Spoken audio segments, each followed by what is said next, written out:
మన Varahi sales grand festive celebrations ప్రతి 10,000 రూపాయల కొనుగోలుపై ఒక బంగారు నాణెం ఉచితం. ఈ ఆఫర్ జనవరి 15 వరకు మాత్రమే. సినిమా ఇప్పటికీ ఇప్పుడు అది అయిపోయింది. దానికి కూడా ఈ ఈ ఈ కామెడీ చూసి అతను ప్రేమించి పెళ్ళాడికి కూడా ఫస్ట్ టైటిల్లో ట్రాక్ రాయించుకున్నాడు. దానికి రామోజీరావు గారి ఆఫీస్ నుంచి ఫస్ట్ టైం 2,000 రూపాయల కట్ట నాకు అమౌంట్ వచ్చింది. అది రాళ్లపల్లి గారి అసిస్టెంట్ కొట్టేశాడు. అదో ట్రాక్. నీ అమ్మ ఫస్ట్ అమౌంట్ ఇంత కట్ట వచ్చింది. దాన్ని చాలా జాగ్రత్తగా అపురూపంగా సీల్ కూడా తీయకుండా ఆ లోపల పెట్టుకుని నేను అరకెళ్ళా. రోజు చూస్తే లేదు. ఆ రూమ్లో నేను, రాళ్లపల్లి గారు, వాడు అసిస్టెంటే. ఈ రాళ్లపల్లి గారు కొట్టాడు. ఇట్లా అనుమానం. నాకు అనుమానం తట్టుకోలేకపోతున్నా. మూడో రోజు నాకు రాళ్లపల్లి గారు సాల్వ్ ఇచ్చారు. అది నేను నా సూట్ కేసులో పెట్టాను. రాళ్లపల్లి గారు శాలువా అడుగుతున్నారు సార్ అని అడిగాడు అసిస్టెంట్. అంటే అన్న అదే ఆయనకి కావాలట. ఆయన కలిగితే నన్ను అడుగుతాడు. రాళ్లపల్లి శాలువా కావాలి, నువ్వెవడరా నేను చెప్పడానికి? అప్పుడు శాలువా ఎక్కడుంది? సూట్ కేసులో ఉంది. సూట్ కేసు నువ్వు ఎందుకు చూసావు? అందులో డబ్బులు ఉండాలి. లేవు. మరి ఎంతనే? అందులో 100 రూపాయలే ఉన్నాయి ఉన్నట్టు ఎట్లా తెలుసు? మా నాకు కూడా. ఇంకా నైటు అందరు ఇక్కడ కూర్చుని ఆడుతుంటే రాళ్లపల్లి గారిని పిలిచి కలిపేస్తే మా ఫ్లాష్ బ్యాక్లు ఉన్నాయి కదా, మామూలు నా కొడుకులం కాదుగా. వచ్చి చెప్పు తీసావా లేదా? కొడితే బ్లడ్ చచ్చిపోతున్నాడు. నన్ను కేసేస్తుంది. చచ్చిపోతే ఇక్కడ పడేస్తా. అబద్ధం. ఫస్ట్ తొలి సంపాదన సార్ అది. కొడితే అసలు కట్ అడుగు ఒప్పుకోలే. వీడేమో ఈయన అంత క్షమాగుణం అంటే వాడికి మందు రాసి అది రాసి నాకు మండుతున్నాయి. సరే నేను ఉన్నాను సార్, నేను ఆ రూమ్లో పడుకుంటా. కట్ చేస్తే నెక్స్ట్ డే షూటింగ్కి వెళ్ళి ఆలాపన షూటింగ్ జరుగుతుంది అక్కడ. దానికి నేనే రైటర్. ఆ సినిమాలో ఆ రైటర్ మధ్యలో వెళ్ళిపోయాడు, నన్ను పెట్టాడు. షూటింగ్లో నుంచి మధ్యలో ఇప్పుడు ఏమిటంటే వాడిని రూమ్లో పడుకోవద్దని చెప్పారు. వాడు ఆ రూమ్లో ఉండడానికి వీళ్ళని లాక్ చేసుకునేట్టు. నాకు ఎందుకు అనుమానం వచ్చి అసలు నాకు మనసులో పీకుతోంది. ఒకవేళ అన్యాయంగా వాడు డబ్బులు తీసుకోకపోతే వాడిని కొడితే అది పాపం కదా. ఏం చదువుకున్నాం, ఇదేమిటి ఇలాగ తొందరపడ్డా అంటే వాడు అబద్ధం ఆడుతున్నాడని స్పష్టంగా తెలిసి కొట్టే తప్పని సారీ చెప్పాలి. వాడు నిజంగా కనుక కొట్టకపోతే వాళ్ళు క్షమాపణ కాళ్ళనే పట్టుకుంటాం అని. కారు ఇంకో ప్రొడ్యూసర్ వస్తే వాడిని తీసుకుని మా రూమ్ దగ్గరికి వచ్చేటప్పటికి వాడు అలా పడుకున్నాడు బయట అరుగు మీద. కారు వెళ్ళి చేయబట్టుకున్నాడు, కాలుతోంది. అదే బయట నేనే పడుకోమన్నా. మనం ఇంట్లో వద్దన్నప్పుడు వాడు ఎక్కడ పడుకుంటాడు? మాత్రం ఏమైనా వేసుకున్నావరా అంటే లేదు. వీడి ప్రొడ్యూసర్ కారులోనే ఉన్నాడు, వేరే ప్రొడ్యూసర్ అయినా. వీడిని లోపల తీసుకొచ్చి మాత్ర తెప్పించి ఛాయ్ తాగమని చెప్పి ఫుడ్ రూమ్లో పడుకోబెట్టి వచ్చేస్తున్నాను. కారులో బయలుదేరుతాను. ఆడెక్కడ దొరికాడు నీకు? ఏ అన్న మా ఆఫీస్లో టీవీ కొట్టేశాడు అని చెప్పి. నాకు ఓహో అయితే వీడు ప్రధానంగా వీడు బేసికల్గా దొంగ అయిందా? సరే వాడిని రాళ్లపల్లికి చెప్పాను. ఎందుకు సార్ కట్ చేస్తే నా జీవితంలో టెన్షస్. క్రాంతి కుమార్ దగ్గర బాగా పరిచయం అయిన ఒక నైటు 11 గంటలకి నన్ను దింపమని ఒక ట్యాక్సీలో పంపించాడు క్రాంతి కుమార్. సరిగ్గా బ్రిడ్జి మీద వెళ్తున్నా. ఏంటి ఆయన పేరు అన్న? నేను మీకు తెలుసు సార్ అని తిరిగి ఈడు 11 గంటలకు చీకటి బ్రిడ్జి మించి ఇలా పెడుతూ మెల్లిగా వర్షం పడుతుంది. ఏంటి అని పేరంటే నేను మీకు తెలుసు సార్ జజ అని తిరిగాడు. నాకు నోట మాట్లేదు. ఆయన కొట్టిన షాట్లు అవన్నీ పడుతున్నాయి.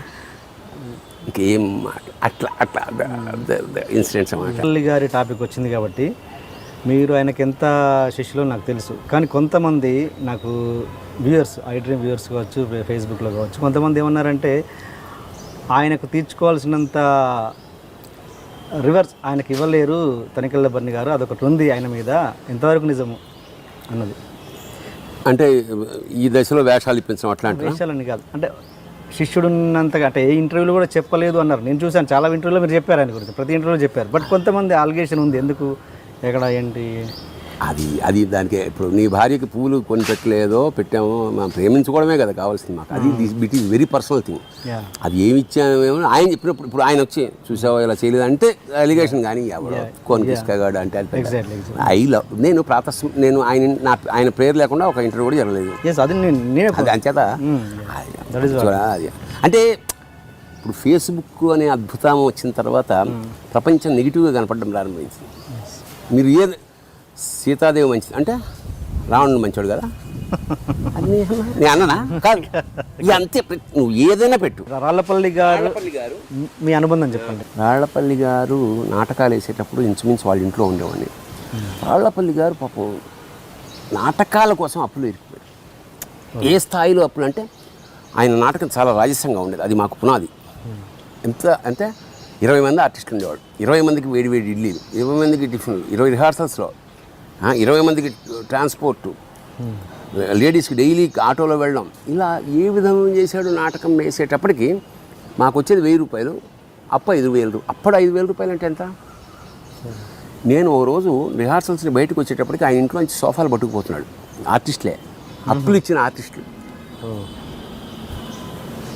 తర్వాత మేమే ఆయన్ని ఎంకరేజ్ చేసి మా టీం మెడ్రాస్ పంపాం. మీరేం వరీ అవ్వదు, మేము ఉన్నాం ఇక్కడ మీ ఫ్యామిలీని చూసుకోవడానికి. ఆయన 2 ఆడపిల్లలు, ఆవిడ 2 ఆడపిల్లలు. ఆయన వెళ్ళాడు. అక్కడంతా మేము మొత్తం 1 year మేమే ఉన్నాం. ఓకే. ఆయనకి ఏం కావాలన్నా సరుకులు, మా ఇంట్లో సరుకులు కొంత సపరేట్గా రాసేసి ఇట్లాగా నేను ఇంచుమించు నెలకు ఒకసారి ఇంటికి వెళ్తున్నాను మా ఇంటికి. ఎప్పుడు అక్కడే ఉంటున్నాను. అలాగే మేము అంటే రాళ్లపల్లి గారికి నేను దత్తపుత్రుణ్ణి. ఆ స్థాయిలో ఇంట్లో మెడ్రాస్ వెళ్ళినా కూడా నేనే మెయింటైన్ చేసాను ఇల్లు, సరుకులు అవన్నీ కొనడం, అవన్నీ లిస్టు. ఆయనకు డబ్బు సంపాదించడం తప్ప ఏం తెలియదు. ఓకే. నన్ను పుత్రవాత్సల్యంతో చూసుకున్నాడు. ఎంత పుత్రవాత్సల్యం అంటే నేను సిగరెట్ కాల్చేవాడిని, ఆయన కాల్చేవాడు కాదు. ఆయన 555 సిగరెట్ ప్యాకెట్ నా కోసం ఎక్కడి నుంచి వెళ్తే తెచ్చేవాడు. ఓకే. నేను మొహమాట పడుతున్నామని ఆయన షూటింగ్కి వెళ్ళిపోతూ నా ప్యాంటు జేబులో వెనకాల 100 రూపాయలు పెట్టేవాడు. అలాగా తర్వాత వేలాది మందికి పెళ్ళిళ్ళకని వాటికని అంటే గుప్తదానాలు చాలా చేసాడు. ఆఖరికి తాగి ఇంటికి కూడా వచ్చేవారు డబ్బులు కావాలని. నేను కాగా తిట్టి తోసేసి నేను వాళ్ళ పాలిట ఒక నక్షత్ర వాడు ఏమంటే కబంధుడిలాగా అట్లా ప్రొటెక్ట్ చేస్తుండేవాడిని. అయినా సరే దొంగతనంగా ఈయన దానాలు చేస్తున్నాడు. అది వీక్నెస్ అయింది. ఓకే. ఆయనని చాలా చీట్ చేశాను. ఎట్లా అండి? ఇదే చీటింగ్ అంటే ఆయన ఎక్కడ రూమ్కి వస్తే అబద్ధాలు, మా అమ్మకు ఒంట్లో బాగాలేదు, ఆయన ఎలాంటి వాడో ఒక్క ఇన్సిడెంట్ చెప్తే క్లోజ్ చేస్తా. ఊటీలో షూటింగ్ జరుగుతుంది, ఈయనకు 10,000 రెమ్యునరేషన్. జూనియర్ ఆర్టిస్ట్ చలితో వణుకుతుంటే ఈయన కారు వేసుకుని తన రెమ్యునరేషన్ ముందే తీసుకుని డౌన్కి వెళ్ళి 100 శాల్వాలు కొని తీసుకొచ్చి జూనియర్ ఆర్టిస్ట్కి ఇచ్చాడు. అంత మానవతావాది. సో అది ఆ రుణం తీర్చలేంది. ఆయనకి నేను ఏం చేశాను అది ఇట్ ఈస్ బిట్వీన్ ఆస్. ఎందుకంటే ఇప్పుడు నేను చేశానది ఇలా చేశానంటే దరిద్రంగా ఉంటుంది అంచేత. కాకపోతే ఏంటంటే వేషాలు నేను రైజులో ఉండి కూడా నేను రాసిన సినిమాలో అతనికి స్టేట్ అవార్డు వచ్చింది. పట్నం పిల్లపల్లి వచ్చినట్టు నంది అవార్డు వచ్చింది. నేను రాసిన ఇంచుమించు అన్ని సినిమాల్లో ఆయన ఉండేలా చూసుకునేవాడిని. ఒక దశ తర్వాత నేను రచయితగా మానేసి నేను రాసినంతకాలం నాటకం వాళ్ళకి ఎక్కువ ఇంపార్టెన్స్ ఇస్తుండేవాడిని. అంటే నేను శారదాంబ అనే శారద గారు ప్రధాన పాత్ర వేస్తున్నప్పుడు గుంటూరు నుంచి ఒక స్టేజ్ ఆర్టిస్ట్ అద్భుతమైన గుంటూరు శాస్త్రీయం ఆ నాటకానికి ప్రధాన పాత్ర ఇప్పించారు. అలాగే విద్యాసాగర్ అని వాడు క్రిపుల్డ్ యాక్సిడెంట్ విద్యాసాగర్ ఆర్టిస్ట్, వాడికి మెయిన్ విలన్ రంగస్థలం వాళ్ళంటే నాకు కొంచెం ఇది ఉండేది అనమాట, పక్షపాతం. స్టేజ్ ఆర్టిస్టులు వాళ్ళకి ఎవరు లేరు, నేను రంగస్థలం నుంచి వచ్చానని వాళ్ళకి చాలా ఎంకరేజ్మెంట్. రచయితగా ఉన్నప్పుడు వాడి మాట నడుస్తుంది. ఓకే. డైరెక్టర్కి సజెస్ట్ చేయాల్సిన ఉదాహరణకి నాకు అక్కడ నేను కొంచెం ధర్మం కూడా ఎట్లా పాటిస్తుండేవాడిని అంటే లేడీస్ టైలరు మొత్తం లిస్ట్ రాసాడు వంశీ గారు. రాసి శవాల ఫోటోగ్రాఫర్ రాళ్లపల్లి, ఆ రాళ్లపల్లి అంటే చాలా ఇష్టం, గురుభావం, స్వామి అంటాడు వంశీ గారు. నాకు ఇచ్చాడు రైటర్గా. స్క్రిప్ట్ నేను కదా రాసింది, నాకు ఏ పాత్రకి ఎవరైతే కరెక్ట్ అతనికి ఒక లిస్ట్ ఉంది. నేను రాళ్లపల్లి గారి పేరు కొట్టేసి శవాల ఫోటోగ్రాఫర్. కోయవాడు రాళ్ళపల్లి శవాల ఫోటోగ్రాఫర్ ధమ్ అని రాసి మళ్ళీ లిస్ట్ ఇచ్చారు. ఆయన ఇలా చూసి అన్నం తిన్న ఇంట్లో ఇదే మరి గురువుగారు ద్రోహం చేయడం అంటే ఇదేనే. ఆ వేషం ఎంత మంచి వేషం అది. ఈ కోయవాడి వేషం ఏంటి, తామికే ఉండాలి ఈ వేషం అన్నాడు. శవాల ఫోటోగ్రాఫర్ శవంలా ఉంటే ఎక్కువ కామెడీ వస్తుంది, తర్వాత మీ ఇష్టం అన్న. నిజంగా అనుకున్నట్టే పండి. అది ద్రోహం ఎట్లయితే నాకు ఇక్కడ పాత్ర, నేను రచయిత అయినప్పుడు నాకు గురువు శిష్యుడు తల్లి కాదుగా, నా పాత్ర పండిందా లేదా కథం. అలాగా ఈ విషయం ఆయన వరకు రీచ్ అయిందా రాళ్ళపల్లి? అది కౌంటెడ్ ఏముంది పెద్ద, ఆయనకి ఎక్కువ పేరు వచ్చింది. ఈయనకి ఎంత పేరు వచ్చిందో ఇప్పుడు కూడా. దాసనారాయణరావు పక్కన నేను, ఎన్టీ రామారావు పక్కన నేను. ఈ వేషం కోయ వేషం ఎంత పండింది అది. అసలు కథకి మూల కారణమైన వేషం అయిపోయింది. అక్కడ నేను అవే ఆలోచించలే, పాత్రకి వీడు ఓకేనా కదా. ఇప్పుడు రాము ఫస్ట్ సినిమాలో నేను వేసా, చాలా మంచి పేరు వచ్చింది నాకు. నెక్స్ట్ సినిమాలో నాకు లేదన్నాడు. నాకు క్షణ నేను లేను. ఇప్పుడు కలిసినప్పుడు నాకు వేషం లేదని నేను ఎప్పుడు అడగలే. నీకు యాక్చువల్గా వేషం ఉంది కానీ రన్నింగ్ అది ఊరికి పరిగెడుతుంటారా, నేను రామిరెడ్డిని పెట్టా అన్నాడు. దానికి విషయం ఇప్పుడు ఒకసారి కలిసాం కాబట్టి వాడు వచ్చినట్టు వాడు ఉండి తీరాల్సి, ఆ పాత్ర ఔచిత్యము వీడు అవసరం అంతే తప్ప అన్ని సినిమాల్లో వీడుండి తీరాలి రూల్ ఏమీ లేదు, రూల్ ఉండక్కర్లేదు క్రియేటర్కి. అట్లాగా మా మధ్య అలాంటి రిలేషన్షిప్ ఉండేది.